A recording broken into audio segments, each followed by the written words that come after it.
Chapter 1. The Principle of Health.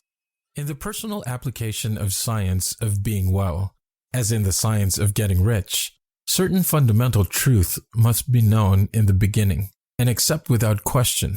Some of these truths we state here.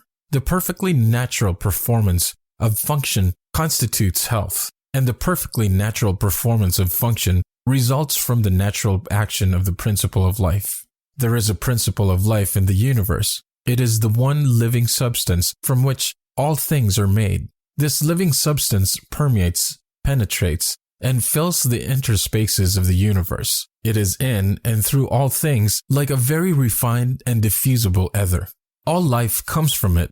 Its life is all the life there is. Man is a form of living substance and has within him a principle of health. The word principle is used as meaning source. The principle of health in man, when in full constructive activity, causes all voluntary functions of his life to be perfectly performed.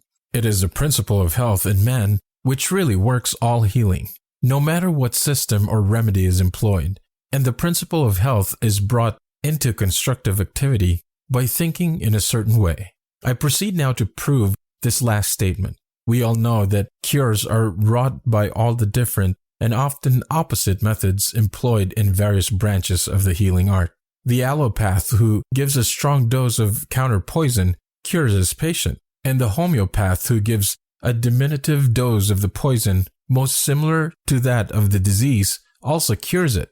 If allopathy ever cured any given disease, it is certain that homeopathy never cured that disease. And if homeopathy ever cured an ailment, allopathy could not possibly cure that ailment. The two systems are radically opposite in theory and practice, and yet both cure most diseases. And even the remedies used by physicians in any one school are not the same.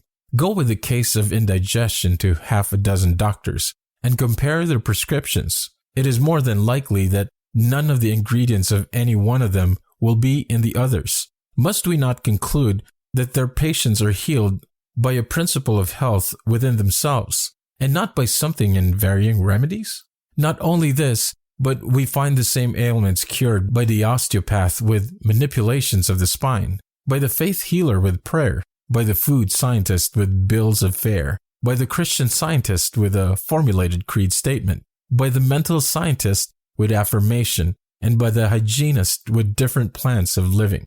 What conclusion can we come in the face of all these facts, but that there is a principle of health which is the same in all people, and which really accomplishes all the cures, and that there is something in all the systems which, under favorable conditions, arouses the principle of health into action, that is, medicines, manipulations, prayers, bills of fare, affirmations, and hygienic practices cure whatever they cause the principle of health to become active, and fail whenever they do not cause it to become active. Does not all this indicate that the results depend upon the way the patient thinks about the remedy rather than the ingredients in the prescription? There is an old story which furnishes so good an illustration on this point that I will give it here. It is said that in the Middle Ages, the bones of a saint kept in one of the monasteries were working miracles of healing. On certain days, a great crowd of the afflicted gathered to touch the relics, and all who did were so healed. On the eve of one of these occasions, some sacrilegious rascal gained access to the case, in which wonder-working relics were kept, and stole the bones. And in the morning, with the usual crowd of sufferers waiting at the gates, the father found themselves shorn of the source of the miracle-working power. They resolved to keep the matter quiet, hoping that by doing so they might find the thief and recover their treasures. And hastening to the cellar of the convent, they dug up bones of a murderer who had been buried there many years before. These they placed in the case, intending to make some plausible excuse for the failure of the saint to perform his unusual miracles on that day. And then they let in the waiting assemblage of the sick and infirm. To the intense astonishment of those in secret, the bones of the malefactor proved as efficacious as those of the saint, and the healing went on as before. One of the fathers said,